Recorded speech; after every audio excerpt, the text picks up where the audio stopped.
When the Lord wants you to step into something, He's calling you then to step out from something. For you to step into something, you need to step out from something that is old. Paano malalaman ng isang tao na, shucks, kailangan ko naman pala mag-step in? In life, the Lord's plan is for you not to stay kung saan ka ngayon. The Lord, every day, may bagong mga bagay na gustong gawin sa Lord sa buhay mo. Paano? Believe it, it's so evident sa Bible na the plans of the Lord is to prosper you, not to harm you, to give you hope in the future. And just like the story in Joshua, Yan. si Moses patay na. Si Moses yung nag-lead sa Israel from Egypt so that they can go to the promised land. Si Moses namatay na that time at hindi pa sila nakapasok. And the next in line is Joshua. At sinabi ni Lord kay Joshua, Moses was dead. He said doon na Moses was dead. And it represents sa mga bagay na nakasanayan natin.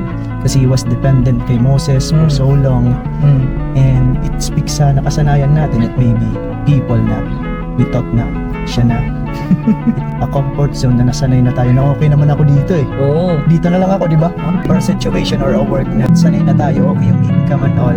But the Lord is calling you to step into something na bago. The same God that calls you to step out and step into something is the same God that will be with you. Uy, will bring more blessing. Yeah.